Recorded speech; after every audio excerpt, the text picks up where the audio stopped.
Good morning, dear friends.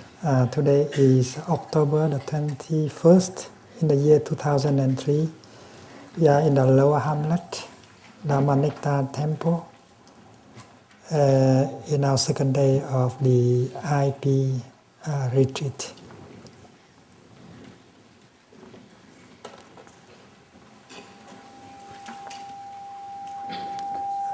Our intention is not to give you ideas.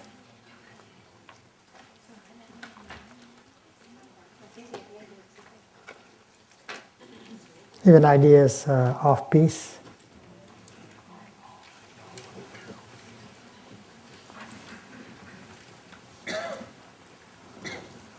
Our intention is to offer you an opportunity to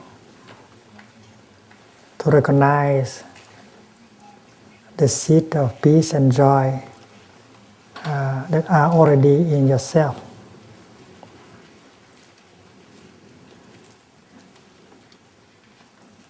A Dharma talk is like a cloud, a rain. And the rain can help the seeds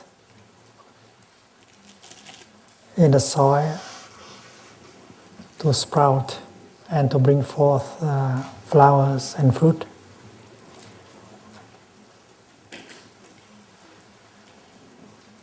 The rain is not the seeds, but the rain can help the seed to sprout and bring forth the flowers of understanding, the flowers of peace, the flowers of joy. And that is why it's not my intention to give you ideas, and it's not your purpose to come here and receive ideas and put it in a notebook.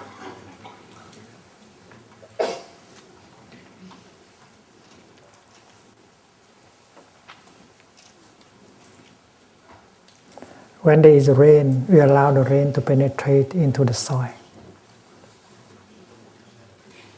And if the rain is enough, and then all the seeds within the soil will be penetrated by the rain, and they have a chance to sprout.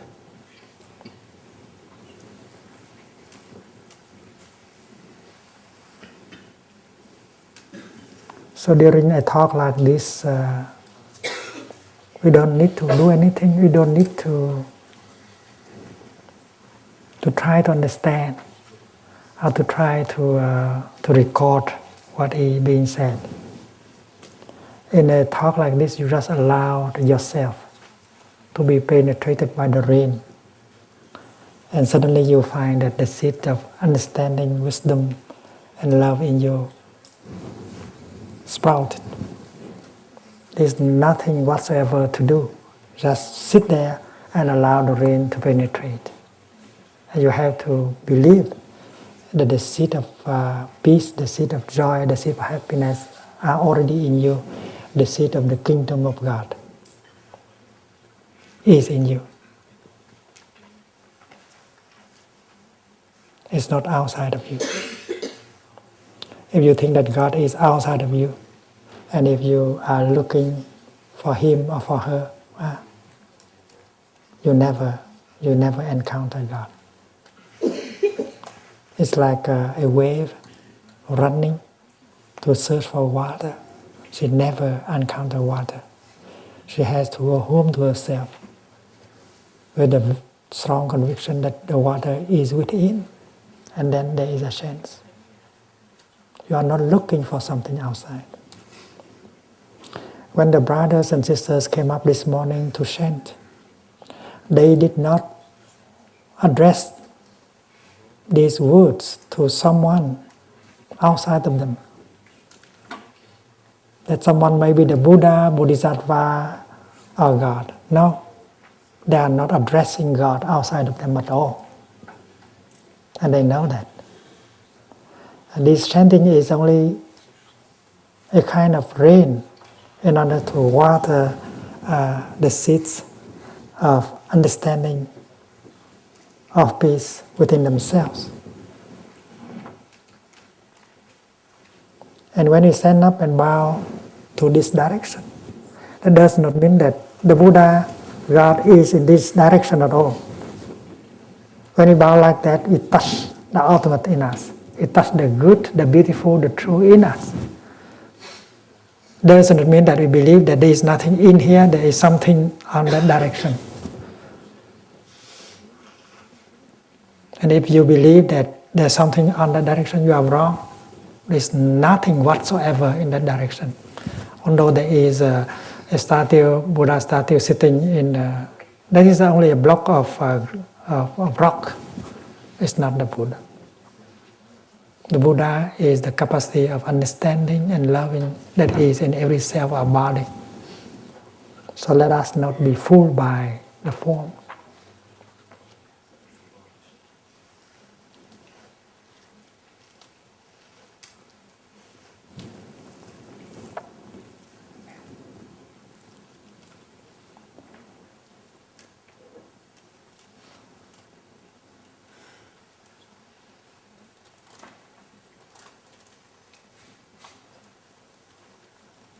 The most precious gift we can offer to the person we love is our energy of understanding and love.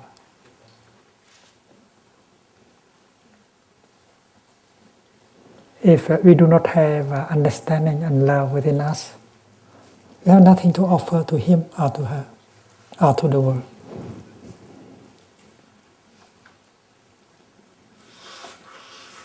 But how to cultivate understanding and love?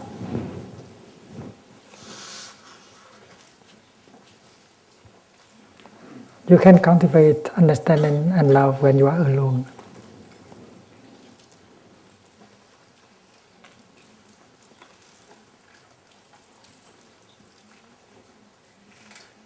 To be alone does not mean that you have to cut yourself off from society and go to a mountain and live in a cave. To live alone means you always are yourself. You do not lose yourself. You sit in the marketplace and yet you can be alone.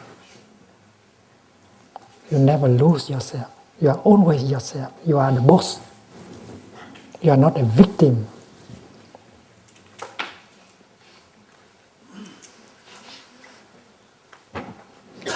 When you practice walking mindfully, you are concentrated on your steps and your in-breath and out-breath. Even if you are walking with 200, 300 people, you are still alone. Because mindfulness and concentration are in you. And every breath, every step nourishes you and enriches you and bring you the energy of understanding, of love. Because if you are not yourself, you cannot love. You cannot offer anything. To live alone, to be alone means to come home to yourself and become the master of yourself and not to allow yourself to be carried away. And this is the practice of mindful walking, mindful breathing that can help you to always come home to yourself so that you can get the nourishment, you can cultivate awareness, understanding, and love. Because understanding is the foundation of love. If you don't understand, you cannot love. If you cannot understand yourself, you cannot love yourself. If you cannot understand him, you cannot love him. If you cannot understand her, you cannot love her. So understanding is the other word for love. Suppose your partner, you don't understand her. You don't understand anything about her. You don't understand her suffering, her difficulties, her deepest aspiration. How can you say that you can love her? And how can you understand her? You have to be yourself. And when you look at her, you begin to see her suffering, to see her difficulties, to see her deepest aspiration. If you are not yourself, how can you listen? How can you see deeply like that? And when understanding is there, love is possible. Love is the water that springs from the source of understanding.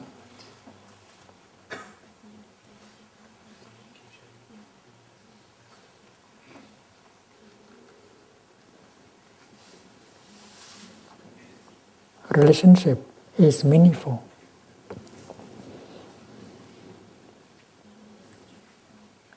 only when each person is himself, is herself. If you are empty, if the other person is empty, you don't have anything to offer to each other. Empty of what? Empty of understanding, empty of love, empty of beauty, empty of truth. And that is why we have to nourish us. That is why we have to be ourselves.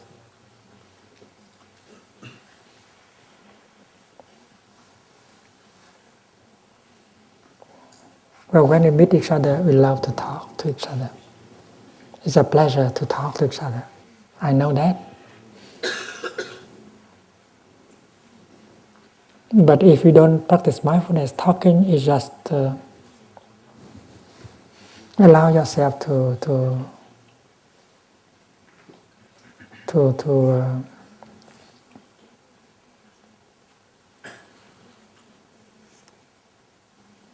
be carried away by the talking.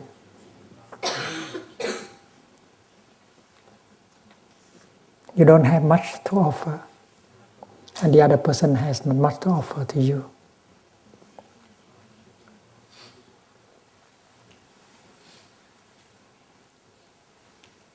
Of course, when you have something in you,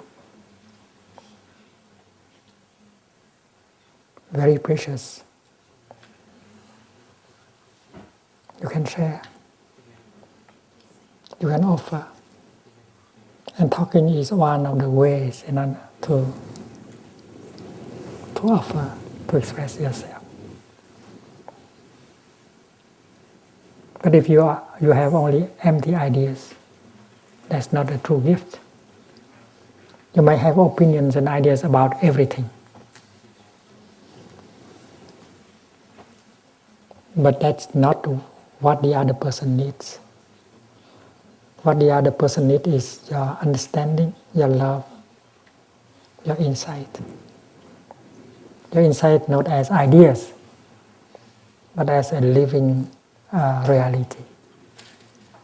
You embody insight, you embody compassion and joy. And that is why relationship become meaningful.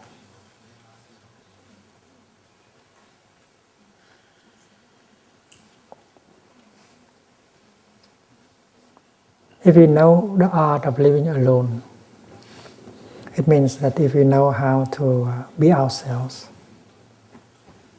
to cultivate in each moment the energy of peace, the energy of understanding, the energy of compassion, and then our relationship will become meaningful. Each of us has to be ourselves in order for the relationship to be meaningful. This is quite simple. And that is why when you have 5 minutes, when you have 10 minutes for yourself,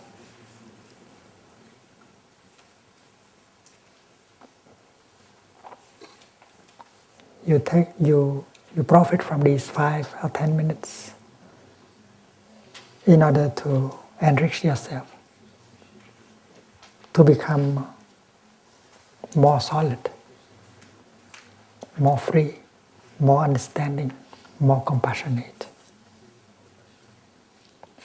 Because when we love someone, we want to offer him and to offer her what we have. And what we have is joy, understanding, compassion. And then the offering is the best thing we can make to our beloved one. We should ask ourselves, what can I offer her? What can I offer him? Do I have much to offer? If you want to have something to offer, cultivate it. And you cultivate it by being alone, working alone, cultivating alone. And the practice of mindful breathing, mindful walking can help you to come home to yourself and begin to get the energy of joy, of peace. Imagine a tree standing out there. Because the tree is always standing there, it continues to get the nutrition from the earth, the water, the minerals, and so on. With that kind of input, she can nourish her branch, her leaves, she can make flowers, she can make leaves, and so on. And she has so many things to offer to the world. And if we move the tree around, the root of the tree will have no chance to get in touch with the soil. And the root of the trees cannot get the nutriment that she needs in order to make flowers and fruit. We are like a tree. If you not know to go home to us,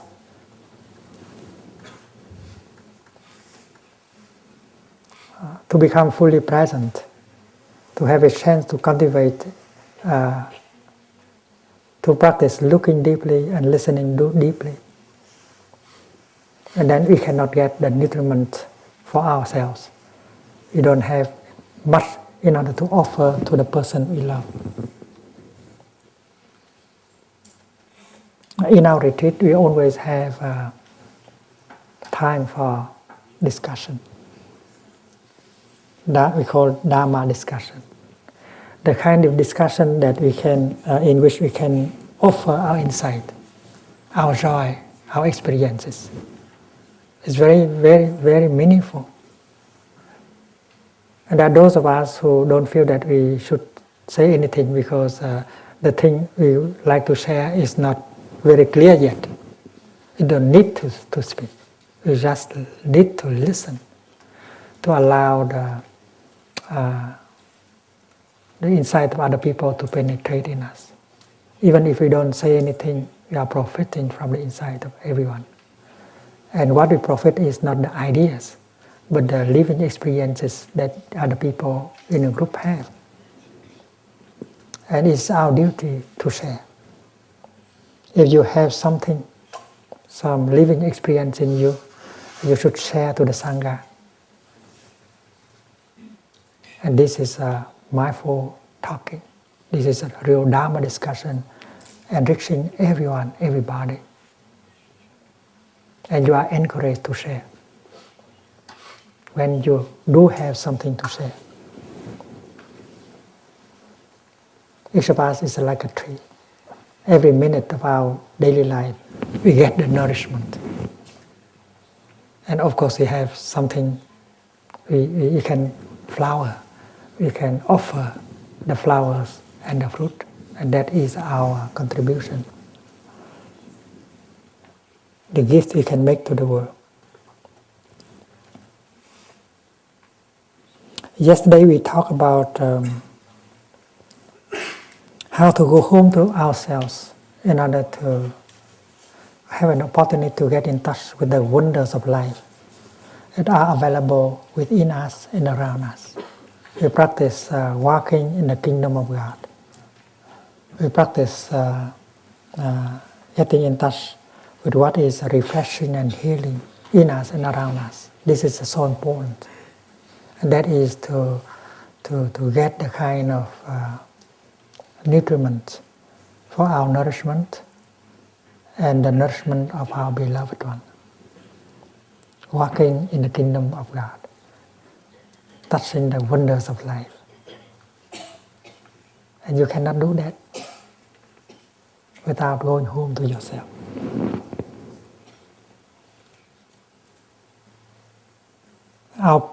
Our time together is very precious. And therefore, if you have 5 or 10 minutes, please enjoy the practice of being yourself, of nourishing yourself, going home to the here and the now. Because we want to become an instrument for peace, of peace, for ourselves, for our family, for our society. That is what we want. We don't want anything less than that. And that is why we should profit from the time being together. Of course, at home, when we go home, we can continue.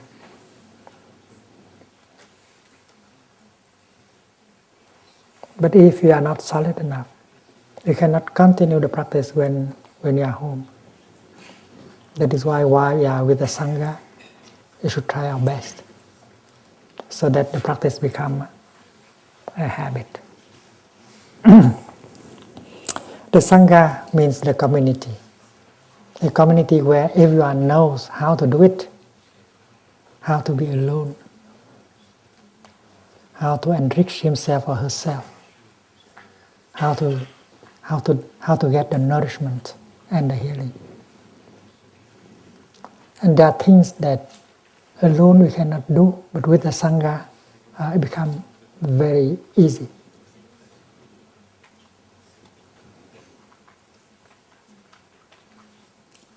Alone we will be lazy, although we know how to sit, we know how to listen to the bell, we know how to practice mindful walking, but we don't do it because no one around us is doing that. And that is why the presence of a Sangha whose members are practicing is a great encouragement, great support. That is why in a Sangha the practice becomes very easy. You naturally do it, you don't have to make any effort. That is why you have to profit from the time you are with the Sangha, so that our practice becomes a habit. And we need the practice in order to be ourselves. When it has become a habit, and then when we go home, we'll be able to do it without the Sangha.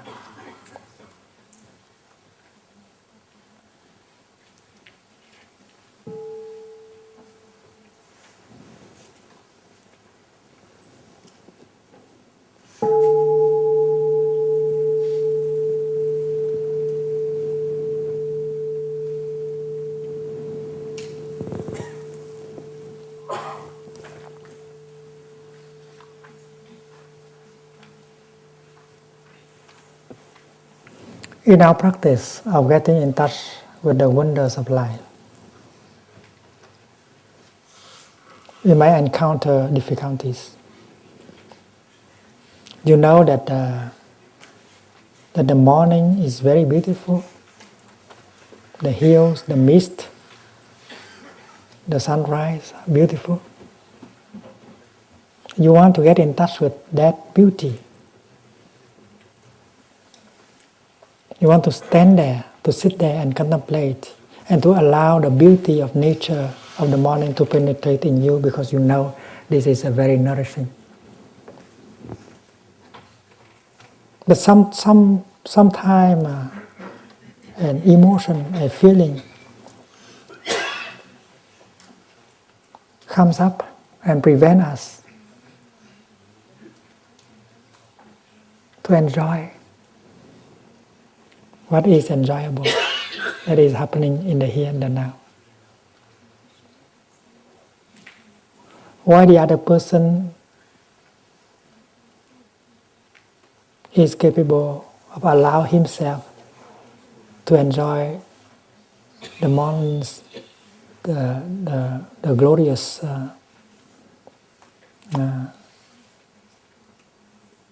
sunrise,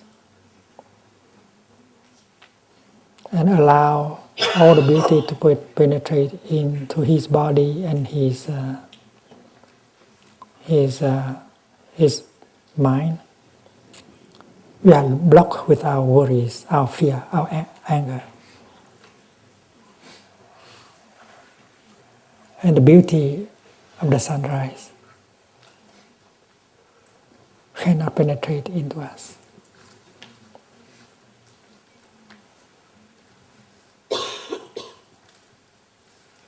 Some anxiety, some worries, some anger prevent us from getting in touch with the wonders of life. And it prevents the kingdom of God to be in touch with us. It prevents us to be in touch with the kingdom of God, in the pure land of the Buddha. What to do in these circumstances?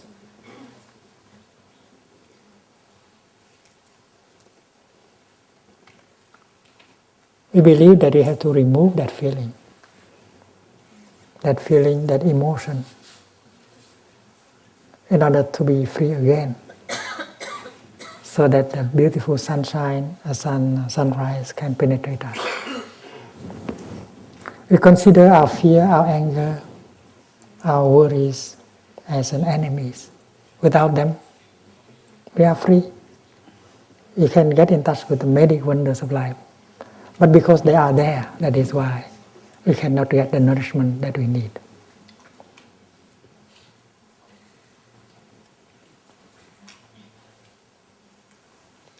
The practice offered in Plum Village is that in moments like that, we should stick to our mindful breathing,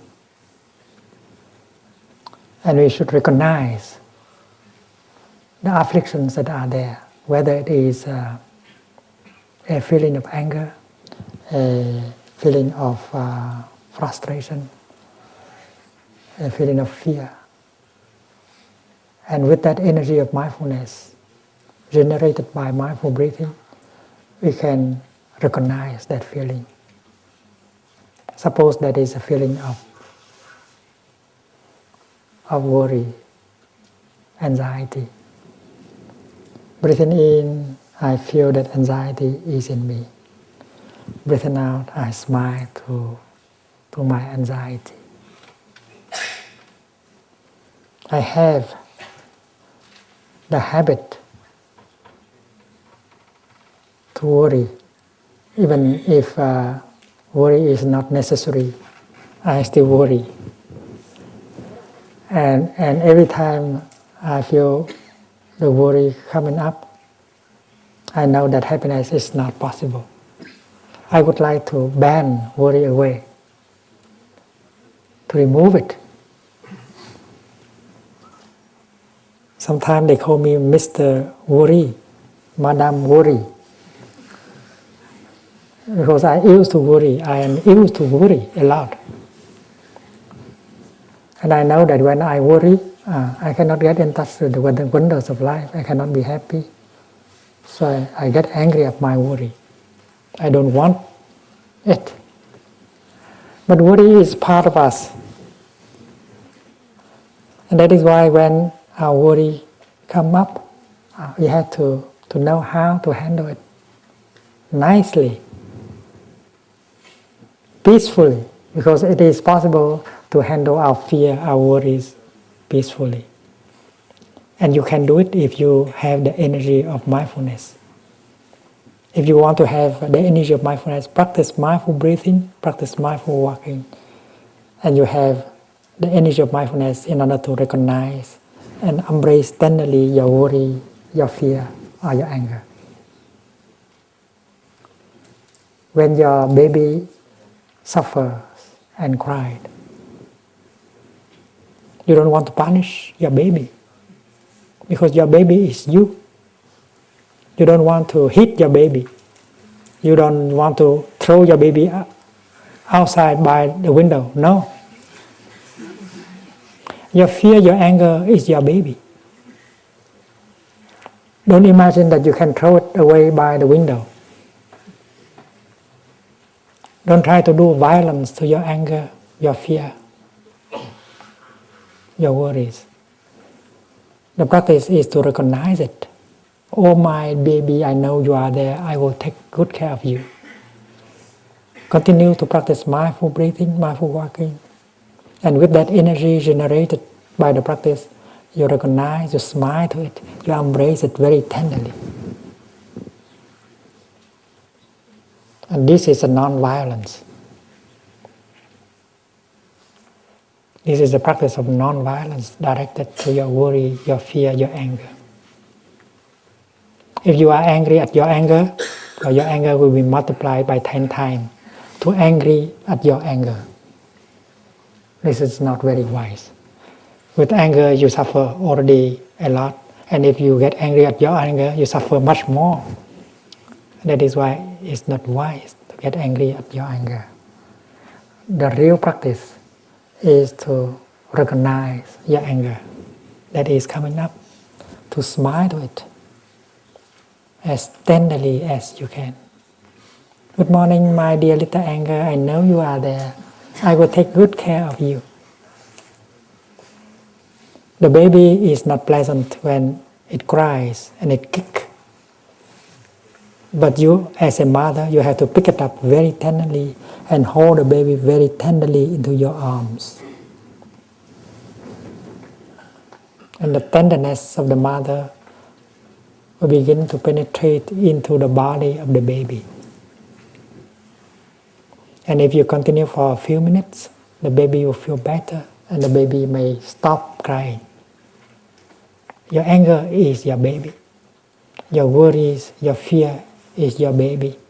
You should know how to take care of your baby. You should not try to punish the baby or ban the baby.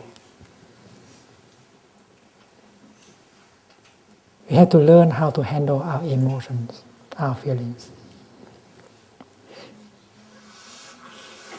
And without the basic practice, namely the practice of mindful breathing, mindful walking, mindful cooking, mindful tea drinking, you have no way to generate the energy of mindfulness. It is that energy of mindfulness that helps you to recognize your pain, your sorrow, and help you to embrace it tenderly. And after having embraced it, your pain, your sorrow tenderly for a few minutes, you feel a relief. And your baby can agree to be quiet. And now you can enjoy the beautiful sunrise. Now you can allow yourself to be nourished by the beauty, the wonders of life around you and inside of you. This is a very basic practice. And you should be able to do it, to master the practice. Sometimes we cannot do it alone because we are just beginners. We have some mindfulness, some concentration. But our mindfulness and concentration are not strong enough to hold our baby that is huge, a big baby. That is why we need the Sangha. The Sangha is a community. And we can borrow the energy of the Sangha. Because the Sangha, whose members are practicing, is generating the collective energy of mindfulness. The collective energy, the group energy is strong. And if you know how to borrow it, you'll be strong enough to hold your baby and not to be overwhelmed by the suffering. This is very important. That is why in the Buddhist tradition we speak of taking refuge in the Sangha. When you throw a rock into a river, no matter the rock, how small the rock is, it will sink into the bottom of the river. Every rock will sink. But if you have a boat, you can keep many kilos of rock floating. You can even keep tons of rock floating. The same is true here. If you are alone, you may sink with your suffering into the river of suffering.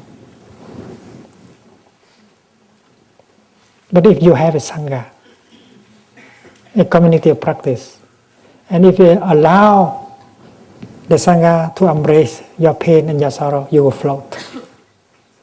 You will not sink into the river of suffering. This is very important. When you are in a Sangha like this, you allow the pain, the fear, the sorrow to be recognized and embraced by the Sangha. You are borrowing the collective energy of the Sangha in order to recognize, embrace your pain. Dear Sangha, please see my pain. Please help me to embrace the pain, the sorrow, the fear in me. And you can survive, you can float. And many of us have profited from the collective energy of the Sangha. And if you see that the Sangha is precious, is crucial in your practice, when you go home, try your best to set up a group of people practicing with you. And everyone will profit from the group.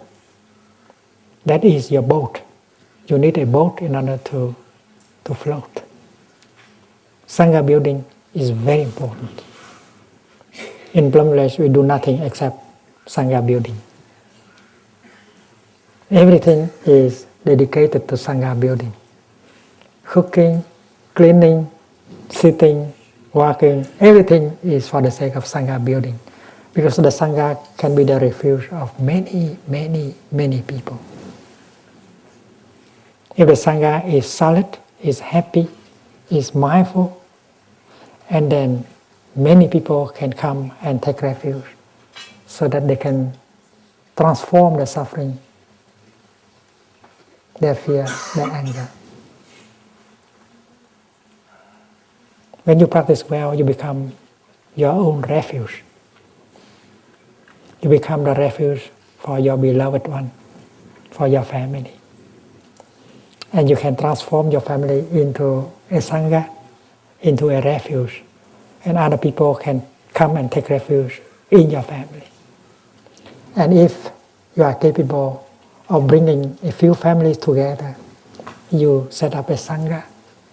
And if the practice goes well within your group becomes a refuge for many people. And that is Sangha building.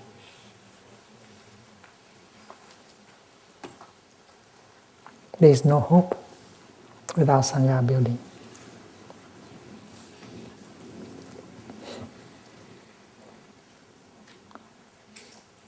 We are in a Sangha like a drop of water in a river. Allow the Sangha to hold us, to transport us. Don't be a drop of oil in the river, not mixing with other drops of water. That way you'll arrive nowhere. Allow yourself to be transported by the Sangha. Allow your pain, your sorrow, your suffering to be recognized, to be embraced by the Sangha. You have to trust the Sangha. Dear Sangha, I suffer. Please help me to embrace my suffering.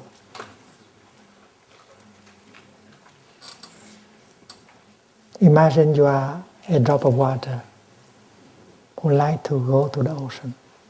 If you go alone, you might be evaporated in just a few days. But if you allow yourself to be embraced and transported by the Sangha, well, you go to the ocean. The Sangha will guide, you help. Sometimes the Sangha push a little bit, and you are always in the stream. You are no longer a drop of oil. You have become the river. And as a river, you don't have to suffer anymore. You suffer only when you are a separate drop of water. Please remember, you suffer only when you are a drop of water. If you have become a river, you don't have to suffer anymore.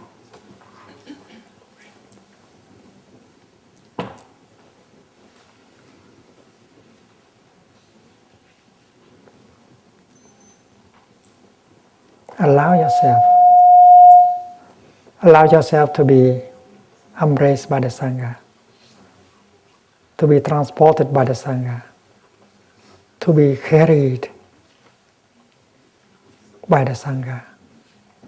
Accept your Sangha as yourself. Become the Sangha, become the river. This is a very wonderful practice. It does not need a lot of time. You just allow yourself to be the river.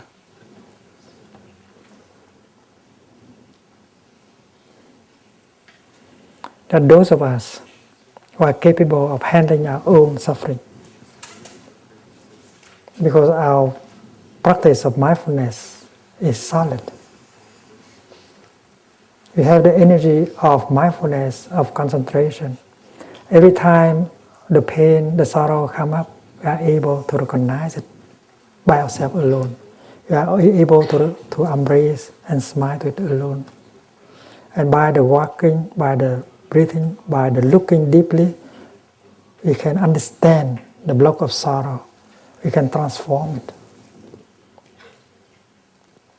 But there are those of us who are not as strong. We need the Sangha.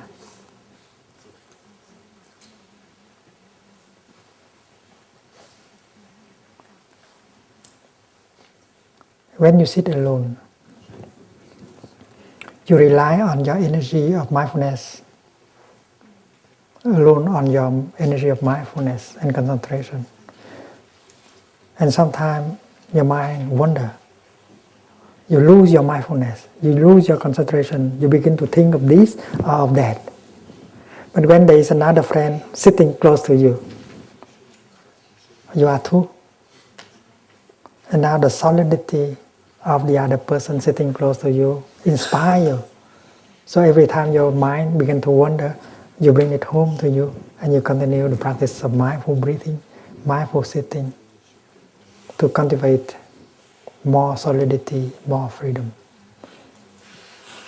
It is our solidity and freedom that bring us happiness and joy, understanding and love. If you continue to be a victim of the environment, if you continue to be a victim of your fear, your anger, your worries, happiness is not possible, peace is not possible, and you have not much to offer to him or to her, your beloved one. And that is why we have to profit from the Sangha. We have to profit from a brother or a sister who knows the practice.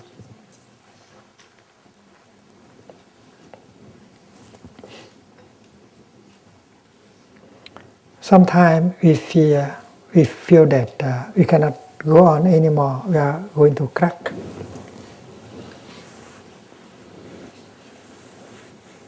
We are the victim of despair.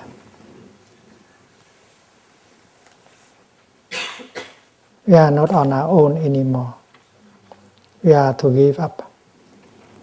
And suddenly we remember that we have a friend.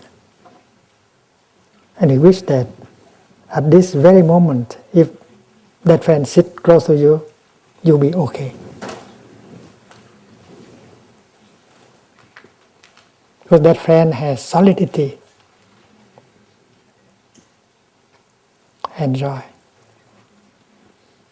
And if that friend sits close to you in this moment,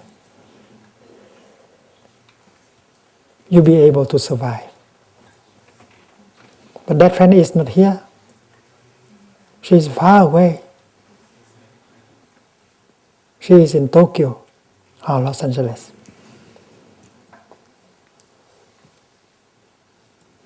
And you feel very well very clearly that if you have a chance to go to him, go to her and sit close to him, you can survive. Because alone you are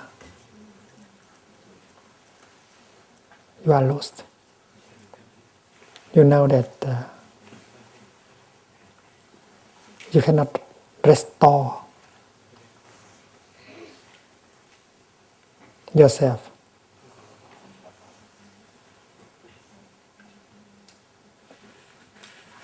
If you feel like that, if you feel yourself in such a condition, you should try everything and then to go to him or to her. Abandon everything. Give up everything. Just try to go to him or to her. Because you need the balance. And no one around you here can help you to restore the balance so that you can survive this very difficult moment. Have to go to him, go to her. And when you arrive and sit close to that person, you feel that you can survive.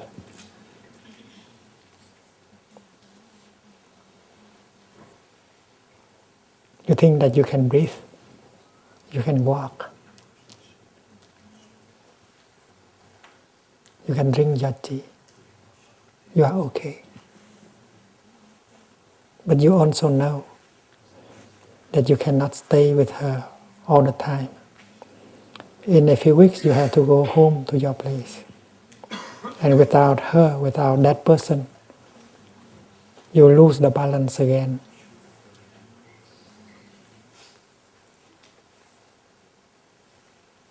You rely on someone else in order to maintain the minimum of balance that help you to survive.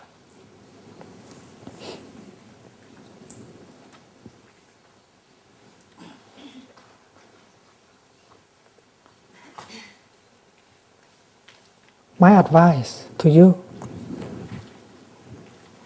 is while you are with her, him, with her, and feel you can survive, you have to profit. You have to profit from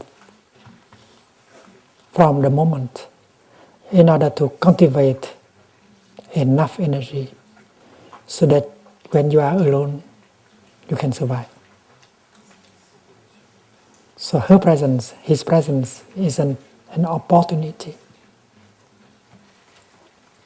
It's like during the summer and the autumn, the sky is clear, there's sunshine. You know that the winter will be harsh, and you need some wood in order to put in your stove to heat the house. You know that if you wait until the winter to cut the wood, it will not dry. You don't have enough time to dry for you to heat the house. That is why you have to profit from the heat, the sunshine of autumn, of summer, in order to cut the wood and to keep a pile of wood so that you can bring home at the end of autumn. And if you spend your time doing nothing, you cannot survive the winter. That is why while you are with that friend and feel that you can survive, profit from this moment in order to practice, to cultivate enough energy of mindfulness, of concentration, of freedom, of solidity, so that when you go home to your place, you'll be able to survive.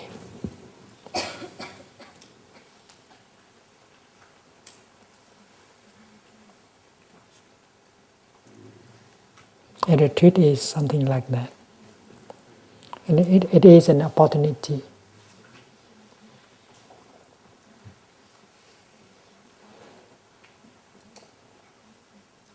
It's a pleasure to talk to each other, of course.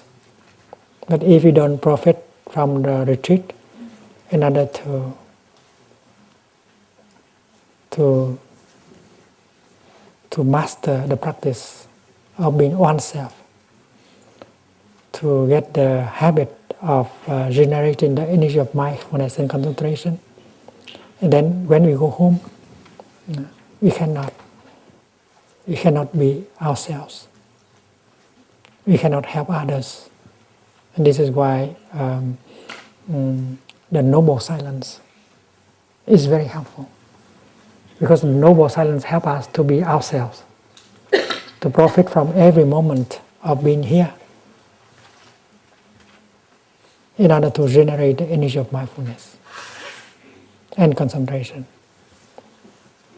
And generating the energy of mindfulness and concentration, if it has become a habit, then it will be wonderful. Every time the energy of fear and sorrow and anger come up, we know what to do. We need only to go home to our in-breath and out-breath, and then the energy is generated. And it's possible for us to recognize our afflictions, to embrace them, to make friends with them, and to continue. And we can help other friends to do the same also.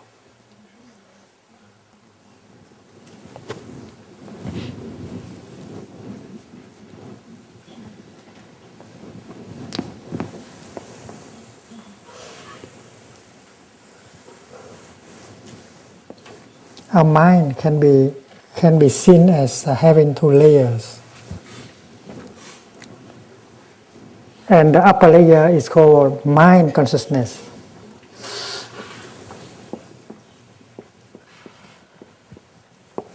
Mind consciousness. And the lower layer can be called store consciousness. It is like a house with a basement and a living room.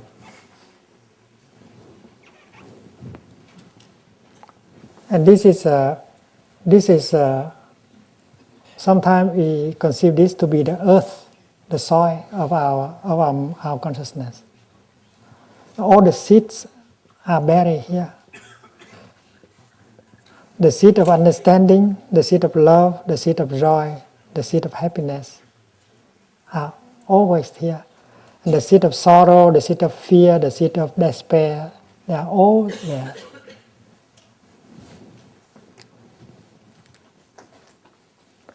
And when you hear a Dharma talk,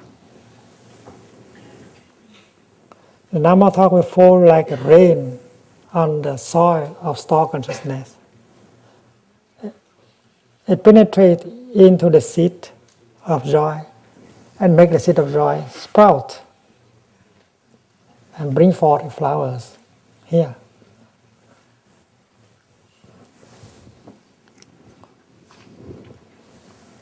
When you read an article in a magazine that contains violence and fear, the article waters the seed of anger in you, it sprouts,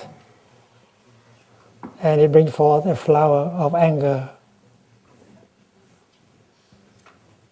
of fear, of discrimination. So it depends on the kind of rain that you have,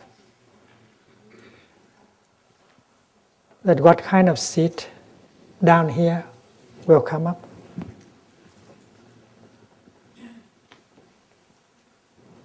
Down here they call seeds. And up here they are called mental formation.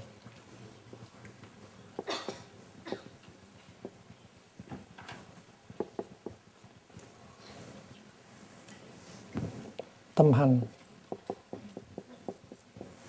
chủng.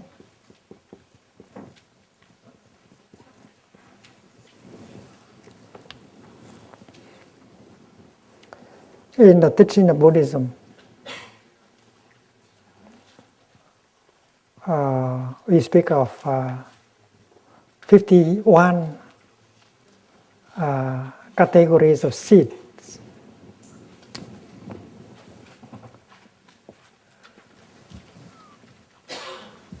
And among them, mindfulness is one. Mindfulness has a seed.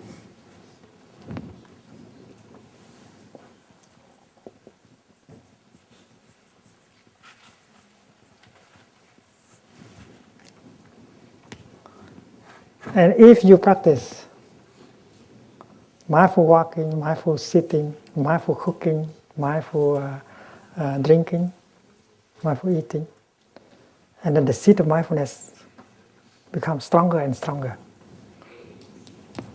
It grows stronger here.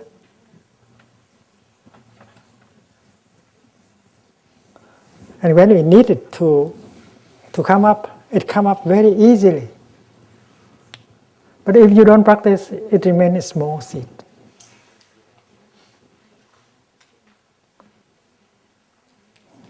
Your anger also. When you were a baby, the seed of anger may be still very small.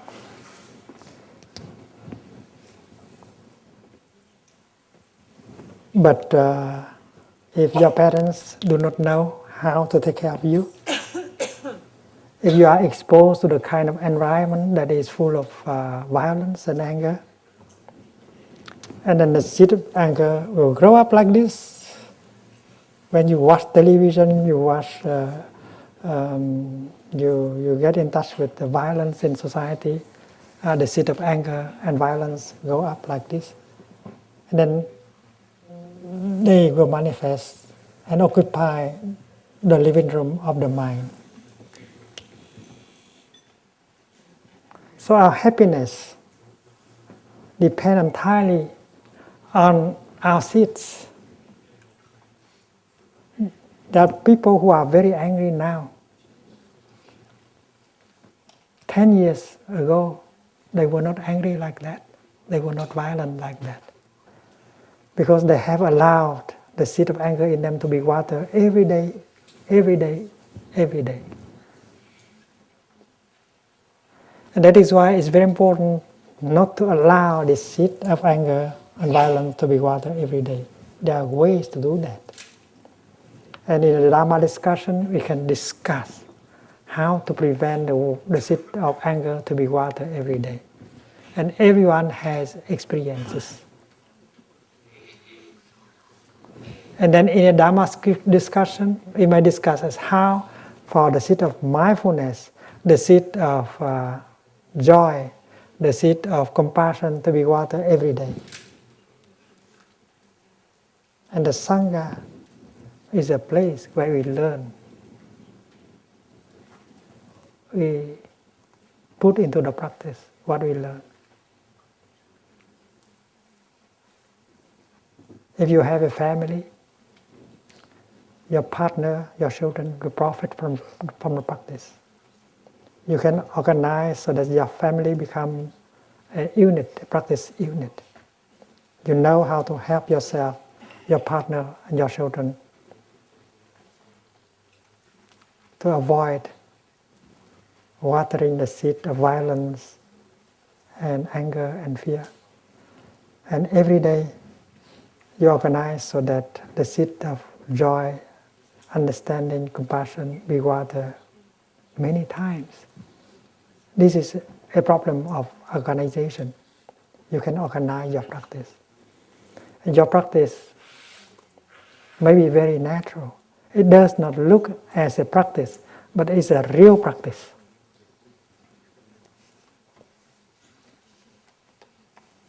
We have our intelligence.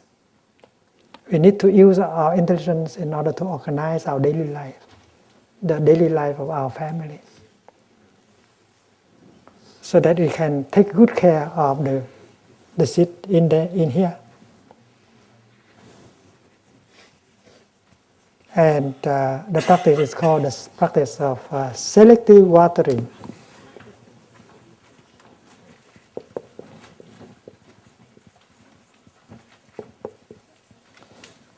This word we have invented in Plum Village. You water only the good seeds, and you refrain from water the negative seeds in you. When your child consumes television 3 hours a day, he might bring a lot of poisons into himself or herself. Because the TV programs they are consuming may contain a lot of anger and violence. You allow your child to intoxicate herself. That's not good for her, that's not good for you, that's not good for our society. If we allow these items of consumption to water the seed of discrimination, of hate, that good not for his profit, for our own profit, and for the profit of our society. And this must be arranged now. You have your insight. As from now on, we organize our life in such a way that can protect us, that can protect members of our family, our friends. Because our suffering or our happiness depend entirely on the seeds we have in our store consciousness.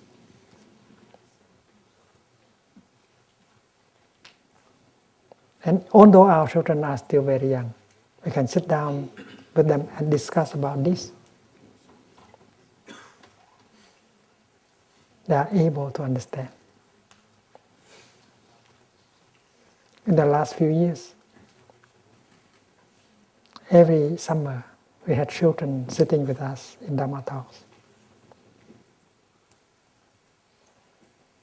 And the children show the capacity of understanding. They understand all these things.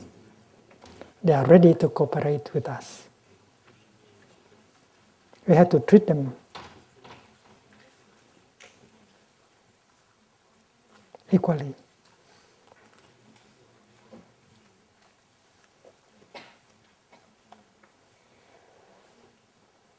That help them to be aware, to be responsible. They know that they have a role to play in the happiness of the family and society. They grow much quicker, much more quickly.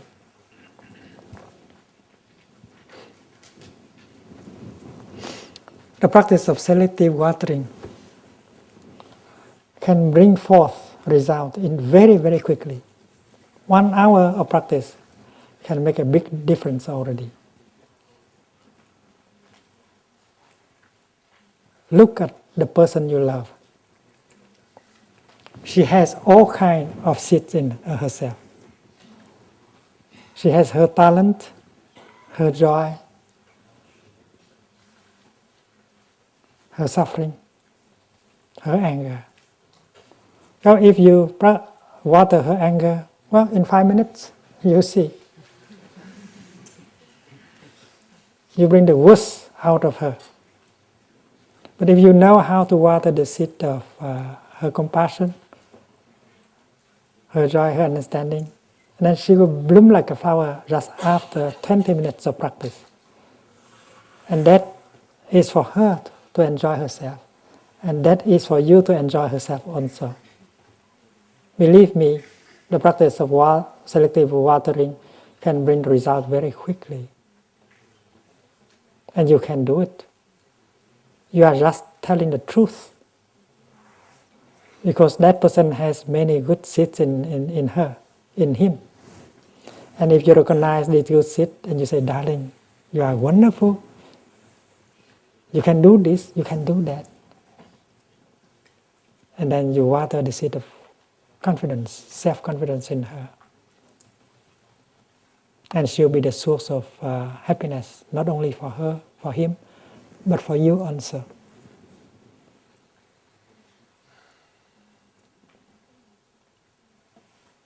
That person is your garden. And you are the gardener. You should learn the art of flower watering.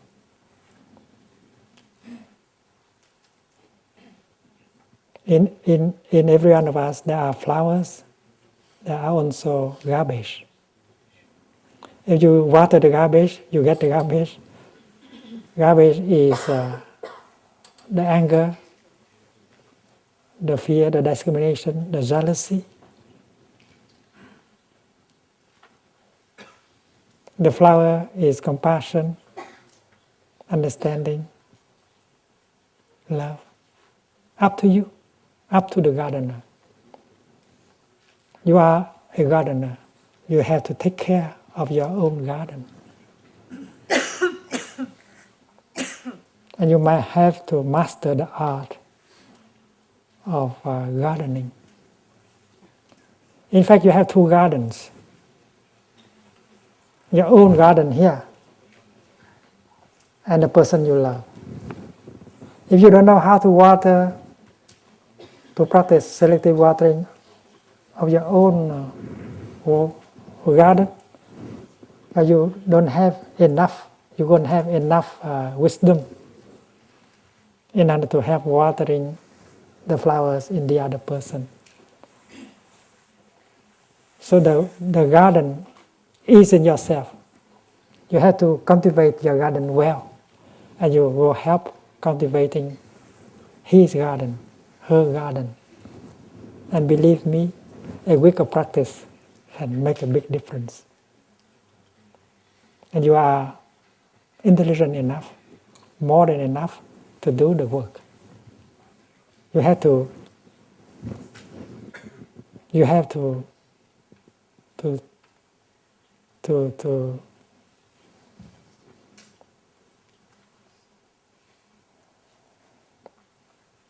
take the situation in hands. You should not allow the situation to out of your control. You can do it. Every time you practice walking meditation, investing your mind, your body into every step.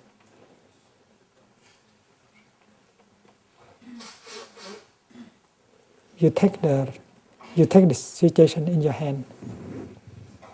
Every time you breathe in and know that you are breathing in. Every time you breathe out and you smile to your out breath. And you are yourself. You are the boss. You are the master.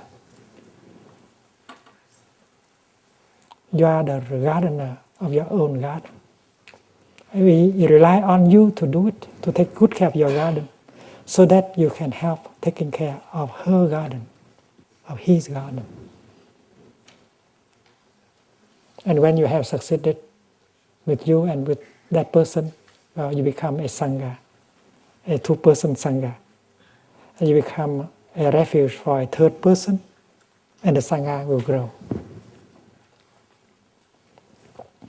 There is a mutual understanding between you and her, between you and him.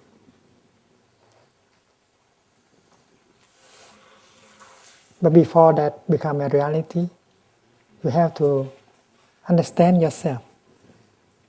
Self-understanding will bring about mutual understanding. You understand that you have blocks of fear, suffering, anger. You understand that you have the seed of joy and peace and confidence. And understanding that, you practice so that you can water the good seeds and make your garden beautiful. And when your garden beautiful, it's so easy to help the other person. If your garden is not beautiful, it's very hard to help the other person. If your garden is beautiful, you are fresh, you are compassionate, your look, your smile are very pleasant. And then anything you try to do to help will have an effect. But if you don't have that freshness, that beauty in your garden, no matter how hard you try, you cannot help the other person to transform himself. So take good care of your garden. And that is not an abstract thing. It's very concrete. You can do it every moment of your daily life. You can do it here, now with the Sangha. So tomorrow you can continue to do it when you go home to your place. Take good care of your garden in order to help take care of the garden of the other. When mutual understanding is there, communication is good, happiness is possible, and you too become a refuge for a third person or fourth person, and that is the process of peace.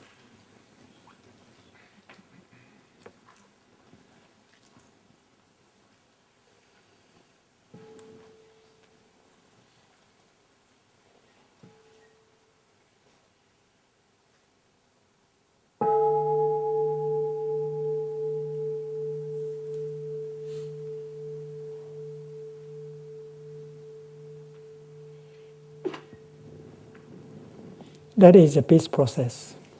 That is the real roadmap.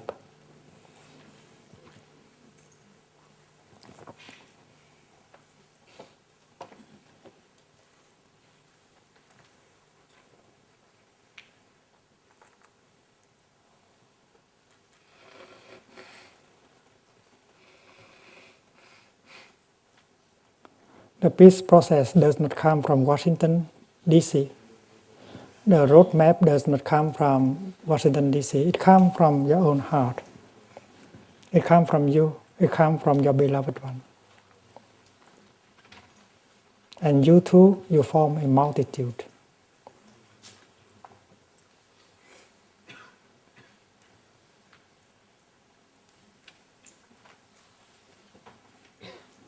If there are enough of you who know how to handle the fear, the anger,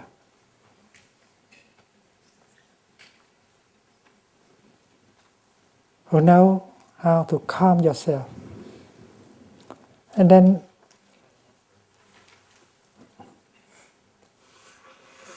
you can organize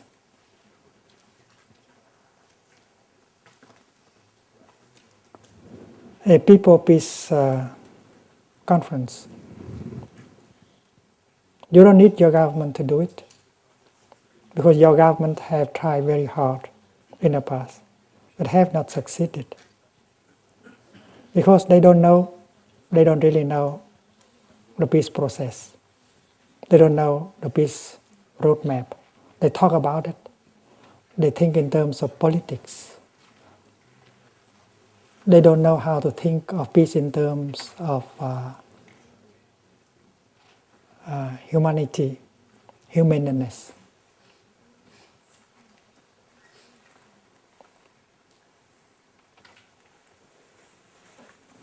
When the warring parties come to a peace conference,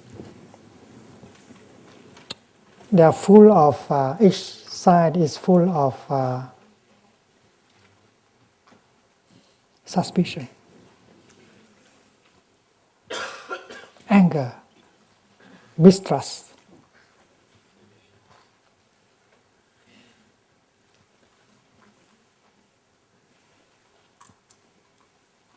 And with that, in the heart, not much can be achieved, because there is no peace inside in order to really make peace with the other side. To me, negotiators for peace should have some peace within themselves. At least they should know how to handle the anger, the fear, the suspicion in them.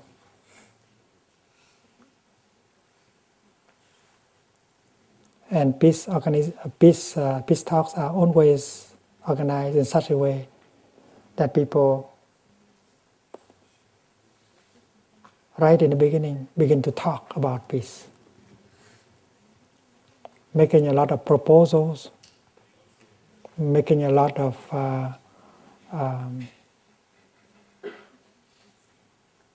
discussion.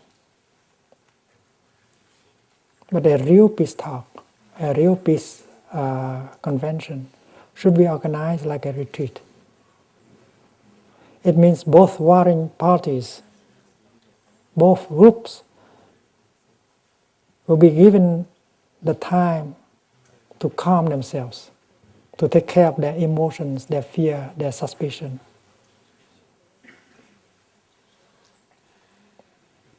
There should be time in order for each side to cultivate their own garden.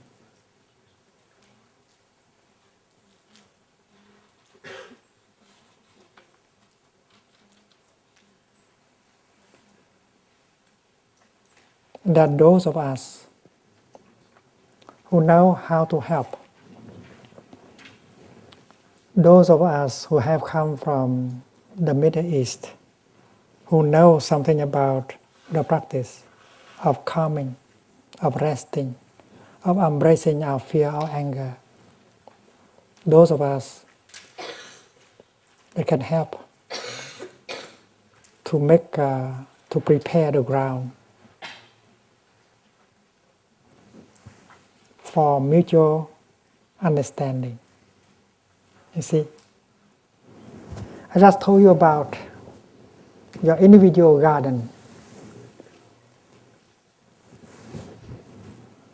We have to go home to our own garden in order to take good care of it.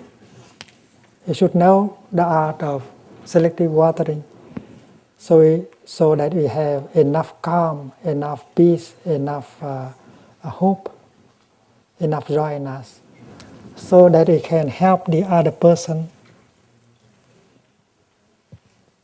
to cultivate the same. Have to go home to ourselves and take care of our own garden. And this is step one. And when our garden has begun to offer flower, we know that we can begin to help other person. So this is the step 2. Your beloved one. There is suffering, there is difficulty in your beloved one. And now, as you have become a beautiful garden, you can go to her and help.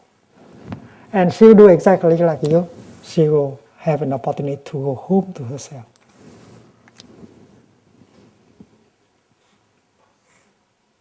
Those who don't know the practice, they always, in the very beginning, try to go out to the other person. You have to change. You have to do this, you have to do that in order for me and you to be together. And the other person is doing the same. No one knows the practice of going home.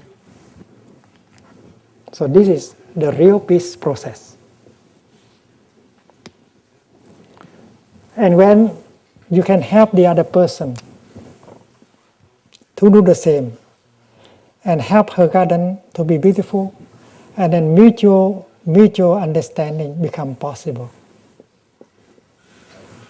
Real communication is possible. This is the roadmap. This is the peace process. And I believe very strongly that if there are enough of you who know the art of cultivating our own garden, and then we can organize a peace conference.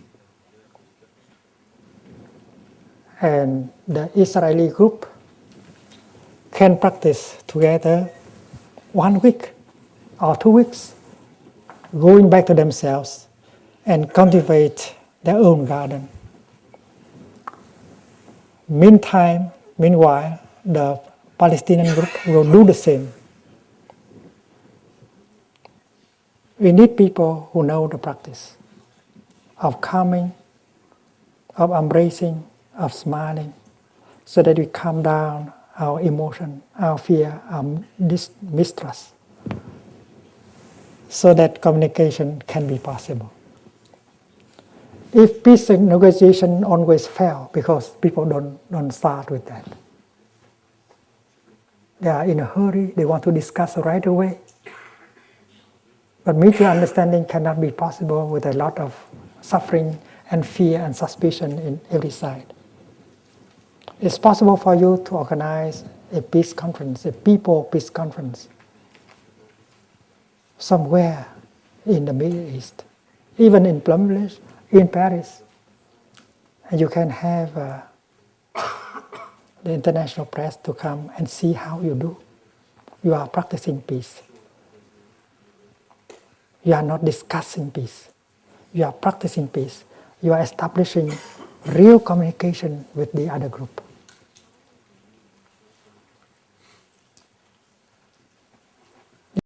Relationship between a couple, whether you are son or father, you are a couple. Whether you are partner and partner, or son and son and father, or mother and daughter. If you have difficult relationship, a difficult relationship, and if you want to make peace with him, with her, you have to go through this process. The father has to go home to himself. And if possible, the son will go home to himself. And if the son may be the initiator of the peace process, he knows that he has to help himself before he can help his father. So he goes home to his garden and cultivate the flower of compassion, understanding, and joy. And after he succeeded, he comes to the father, fresh, compassionate. Before that, he cannot help his father. He feels that it is impossible. He can never help his father to transform. But now, since he has transformed himself, he becomes pleasant, becomes joyful, a lot of compassion. He knows that he can help transform his father. Before that, it looked like there's no hope. No hope to reconcile with the other person, even if he is your own father.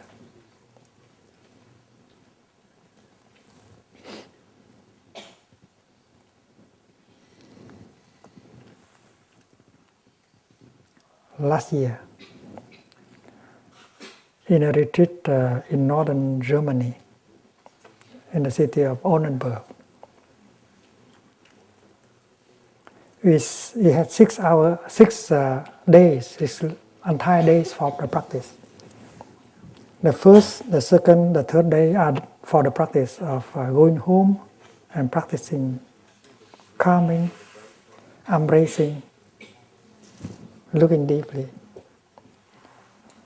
The third, the fourth day, the fifth day, we learn about peaceful communication. How to use the practice of listening deeply and with compassion. How to use loving speech in order to communicate. Because listening with compassion and using kind, loving speech is very important to open up communication. In the beginning, people found it very difficult to use loving speech because they have got a lot of anger. Father and son could not look at each other. Mother and daughter could not look at each other. It's impossible for them to use loving speech and to listen, because when you listen, you get irritated because the other person is watering the seed of irritation in you. But after 3 days, 4 days of practice, the seed of compassion and understanding in everyone was watered by the Dharma talks. Because everyone has the seed of compassion and understanding. Everyone is capable of recognizing that they are not only the one who suffer, the other person suffer also very deeply. and we are partly responsible for the suffering of the other person. And when you realize that, you can look at the other person with compassion, with the eyes of compassion. Oh, now I know that he suffers a lot also. Not only I suffer, but she has suffered a lot also. And I used to blame him for my suffering. But I know that I have been partly responsible for my suffering, and I have made him suffer also. So the moment when you are enlightened like that, you get understanding. And with understanding and compassion, suddenly you can look at him or her with compassion. The situation changes. And suddenly you find you can listen to him, you can listen to her with compassion. And the way you look at him now is different. The way you listen to him now is quite different. It changed the whole situation. It makes communication possible. Oh my God, I didn't know that he also has suffered that much. And I have been responsible for his suffering also. In the past, I believed that I am the only one who suffered. I didn't know that she has suffered also a lot. So that moment when you get that kind of enlightenment, understanding, your eyes are different. Your words are different. And communication is possible. On the eve of the fifth day, I gave the instructions as how to reconcile with your beloved one. And I told them that you have until midnight tonight in order to complete your work of reconciliation. And the Dharma Talk was given at 9 o'clock in the morning.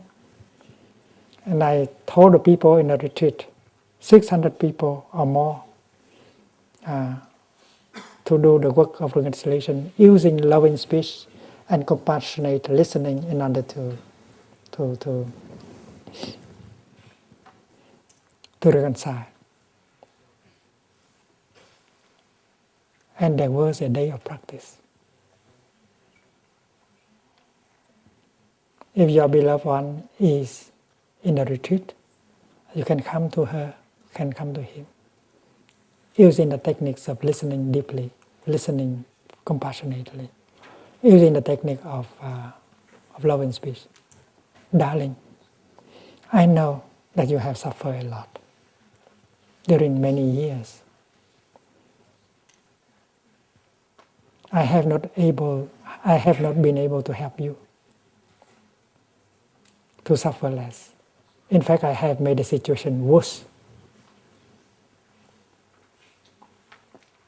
I used to blame you for my suffering.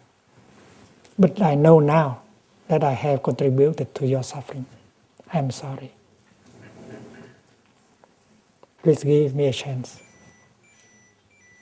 I don't want you to suffer. I want you to be happy. Please tell me.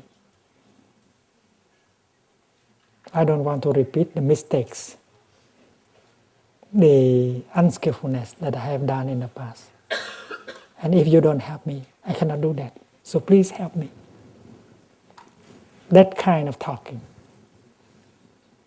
And everyone in the retreat was able to talk like that. And before that, they did not believe that they are able to do like that. Because before that, the seed of understanding and compassion in them have not been watered. 4 or 5 days of selective watering can transform the whole situation. And they are able to do that on the 5th day. In the morning of the 6th day, 4 gentlemen, German, came to me and reported that last night they had used cell phones in order to talk to their fathers. they were able to reconcile with the fathers just by using cell phones.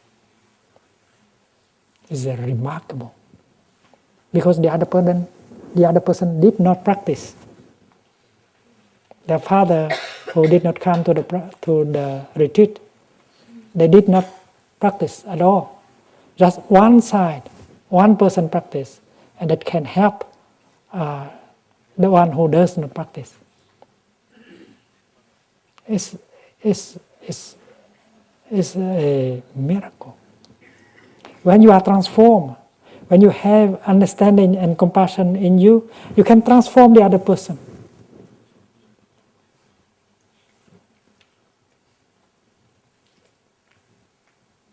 In fact, that night they were able to use loving speech. And they were able to open the door of their father's heart. And they got the reconciliation. They were very happy. And I knew that there were more people who have done that, but they were a little bit too shy to come to me and report.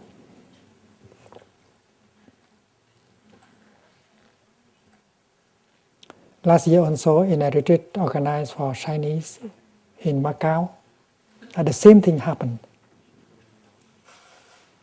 There were people in the retreat who used telephone in order to call their husband, their wife, and reconcile.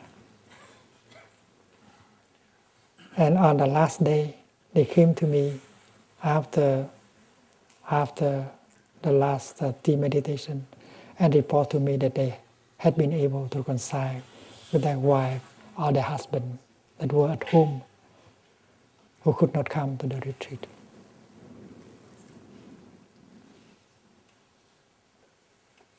It is very crucial that we are able to water the seed of compassion and understanding in us. Come home to ourselves and do it with the help of the Sangha or without the help of the Sangha. And then when you are okay, you can come to him, you come to her and help him to do that. And mutual understanding, mutual communication is possible. Suppose you are not a person, but you are a group. You are a group of Palestinians who so much want peace. And now you know the peace process, the real peace process. You know the real map road for peace. It doesn't come from Washington, D.C.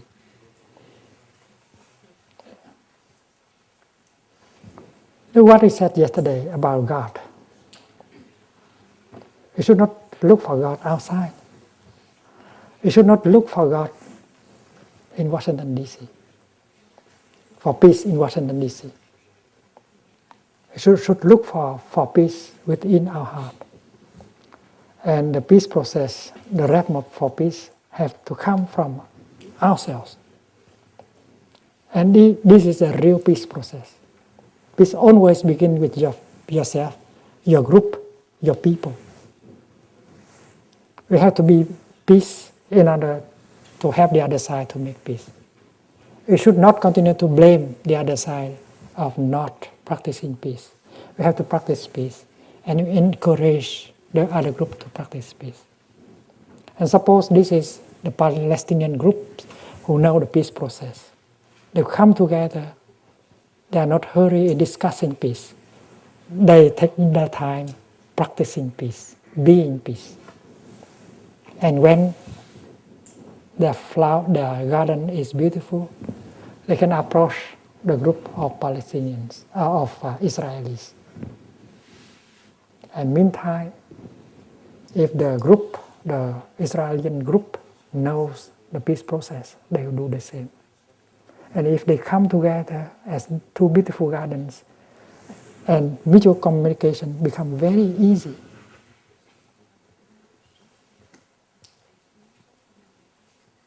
I think in 6 months or 1 year, you can organize a people peace conference. You can organize in Paris.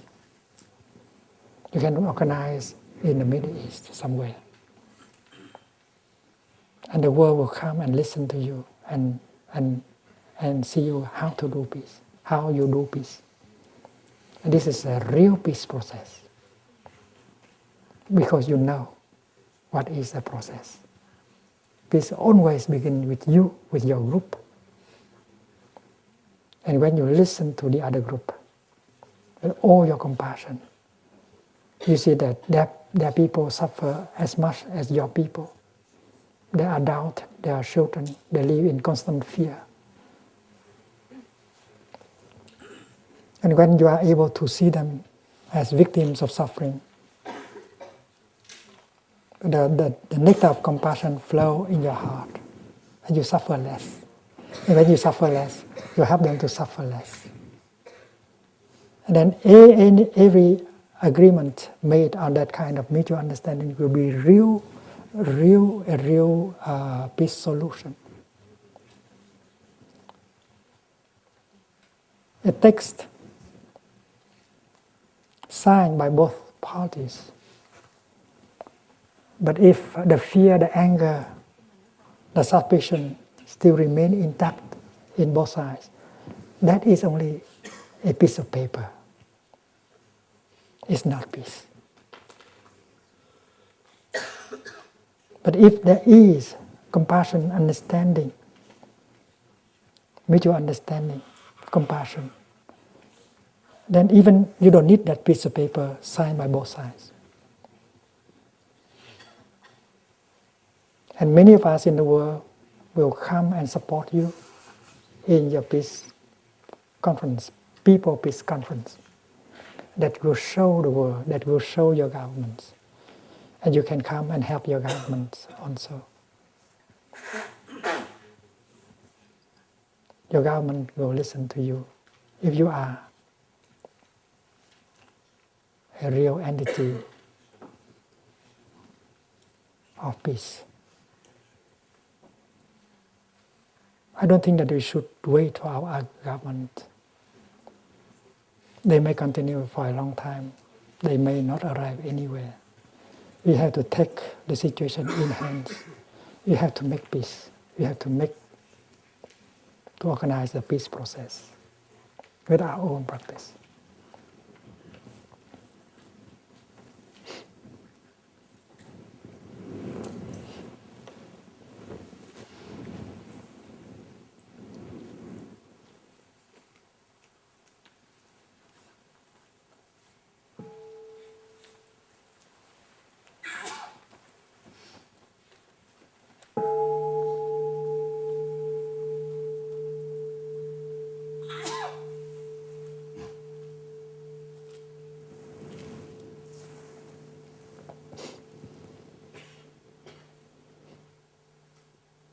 You might spend time alone and write a letter to your partner, to your father, or to your son, or to your daughter, if you do have difficulties with him or with her. Give yourself 3 hours and write a letter. And use loving speech. During the time of writing that letter, you practice looking deeply into the nature, into the situation of your relationship. Why communication has been difficult? Why happiness was not possible? And you can begin like that. My dear son, I know you have suffered a lot during the past many years. I have not been able to help you, but I have made the situation worse. It's not my intention to make you suffer, my son. But maybe because I am not skillful enough. I try to impose my ideas on you, make you suffer. I think that you have made, in the past I thought that you made me suffer. My suffering is caused by you. But I now realize that I have been responsible for your own suffering. As a father, I don't want you to suffer. Please help me. Please tell me of my unskillfulness in the past so that I will not continue to make you suffer, because if you suffer, I will have to suffer too. I need your help, my dear son. We should be a happy couple, father and son. I am determined to do it. Please help me. Please tell me what is in your heart. I promise to do my best, to refrain from saying things or doing things that make you suffer. But you need to help me. I need your help. Otherwise, I will not be possible to do it alone. Write a letter like that. Spend 3 hours, even one day, to write such a letter. I am sure that after you finish the letter, you feel much, much better in your heart. You become another person. That is what we call loving speech.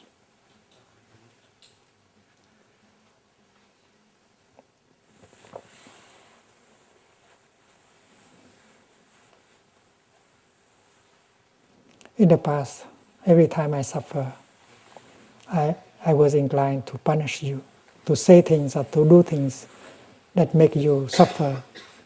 I think that that is the way to get a relief, but I was wrong. I realize now that anything I say or I do that make you suffer, that make me suffer also. I am determined not to do it anymore. But please help me.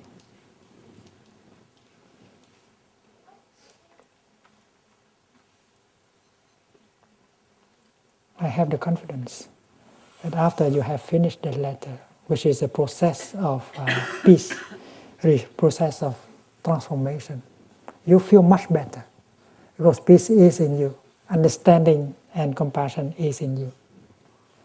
And now you become very pleasant, much more pleasant to him or to her. And you can help him or her to transform. A miracle can be obtained in 24 hours.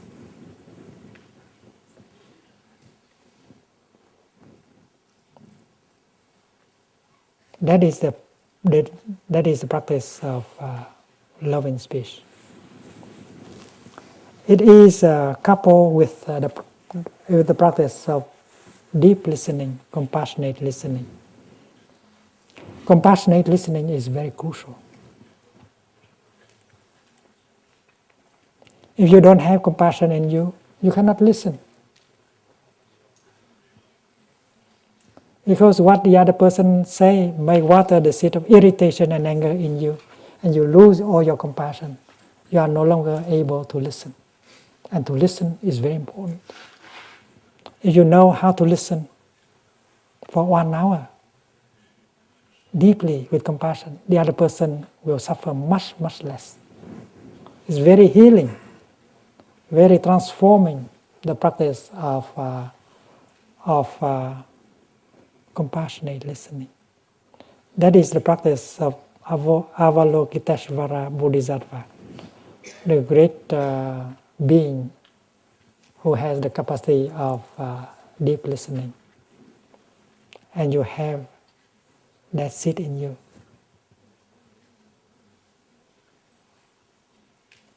When you listen to someone, you tell yourself that listening like this is to help him or her to suffer less. Because so far no one has listened to him or to her. No one has been able to listen with compassion. Even the therapist. Because the therapist has a lot of, may have a lot of suffering inside of her, inside of him. And although she pretends to listen deeply, but maybe she is listening to herself. If she does not know how to listen to herself, she does not know how to listen to you. And that is why you have to be the therapist. You have to be the Bodhisattva and listen to your beloved one. And this is possible.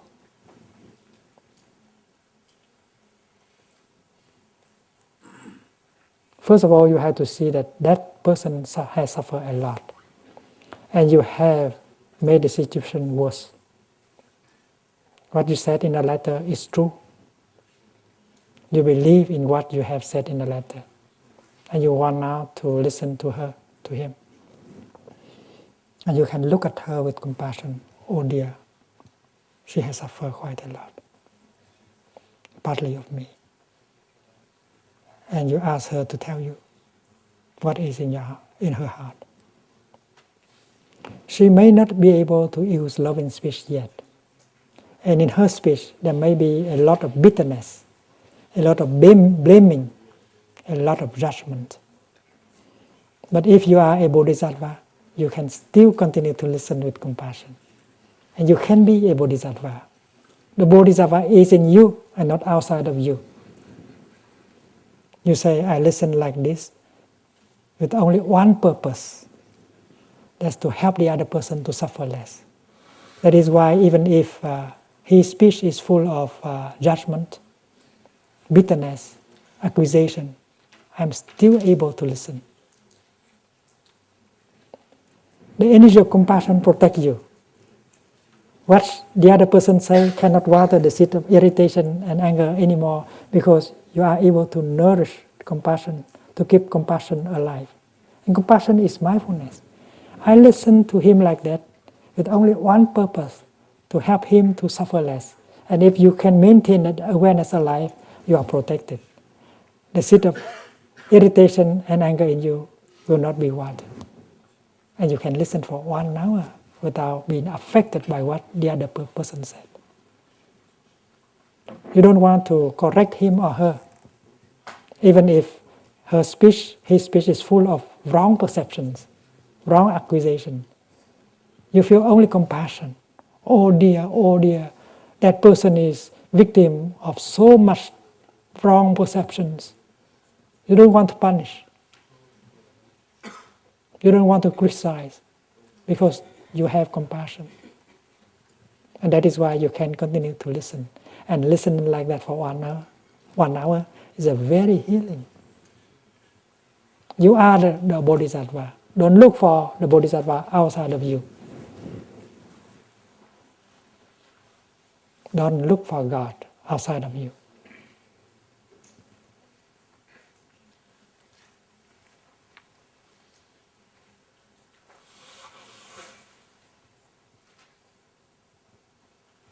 During the process of listening, you notice there's so much wrong perceptions, misunderstanding in her. And yet, you don't get angry.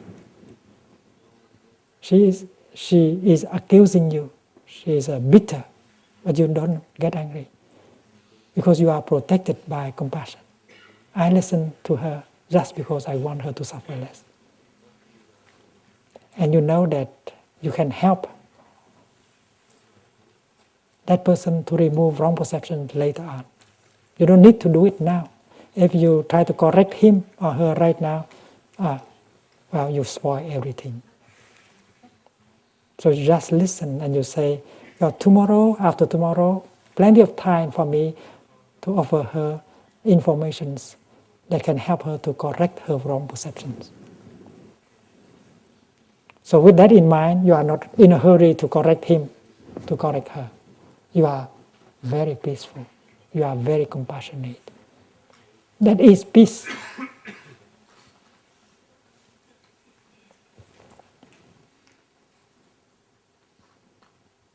And then a few days later, when you feel that the atmosphere is good, you begin to release some informations. Darling, it was not like that. It was like this. You release just a little bit of information. Don't try to release all information at one time. The other person will not be able to bear it. It's too much truth at one time. It's not good. So after 3 days, you release a few informations, and then 5 days or 6 days later, you release another set of informations, helping that person to correct her perceptions. This is a peace process.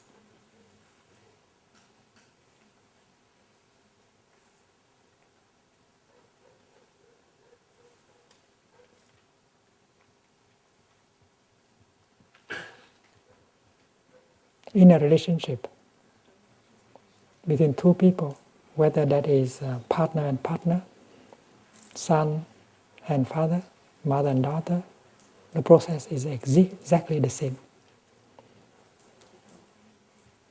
The situation has dragged on for many years.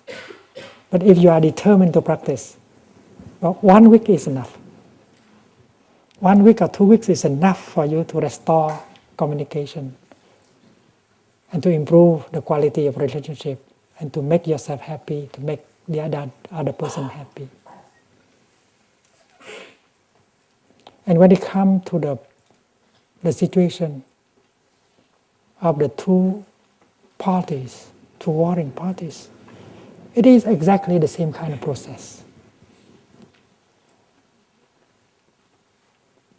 Your group can begin to write a letter, a collective write a letter. And the language can be exactly the same. Dear people over there, we know that you have suffered a lot. Dear people over there, they are the Palestinians. They are the Israelis. Dear people over there, we know that during past many years you have suffered a lot. We thought that we were only the people who suffer, but now we realize that you have suffered quite a lot. We have not been able to help you to suffer less. In fact, we have made the situation much worse, which is the truth. It's not our intention to make your group suffer, because we have not been very skillful. We don't know the peace process. We have reacted with anger and frustration. We wanted to punish every time we suffer. That is why we have made the situation worse. We don't believe more in punishment. We need your help. We don't want to continue like this. We want to really give you a chance to live peacefully and happily, so that we will be able to live peacefully and happily also. Because your peace, your happiness, is very crucial for our own peace and happiness. If you don't have safety, security, and then we will have no safety and security. We recognize that we are. Our peace and safety depends on your peace and safety. That is why you should help us, and we should help you. Let's come together as brothers and not as opponents. Please tell us. We'll listen to you.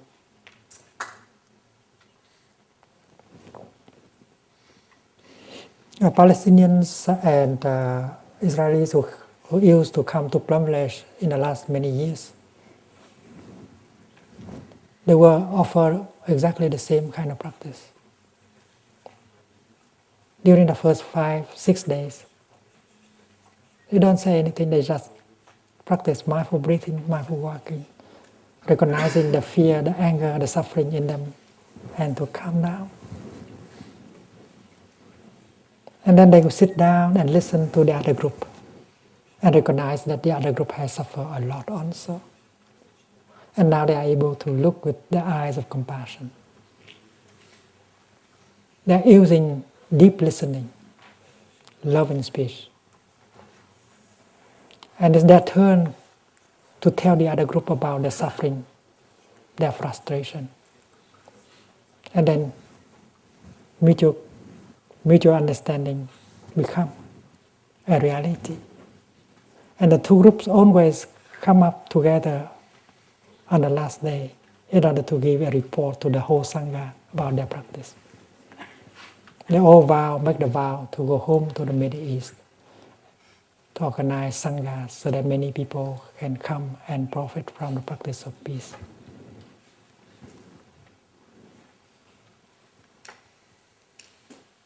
You are intelligent people.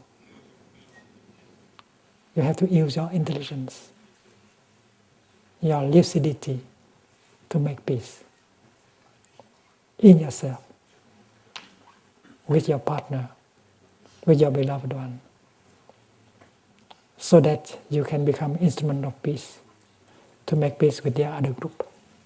They needly help you. They desperately need you, and you also need them. My suggestion of a People Peace Conference is just such suggestion to illustrate the path of peace. And you know that in the world, so many people are concerned about the suffering in the Middle East. If you can do anything like that, like a People Peace Conference, it will have a tremendous power of education. Not only you educate yourself and the other group, but you educate the whole world about how to make peace. And many of us will come to listen to you, to observe you making peace. Not in the political way that has been used, but the real way of making peace. In your discussion, Dharma discussion, please share your experience on this. How you make peace with your beloved one. How can you become the refuge of a third person, of a fourth person, and so on.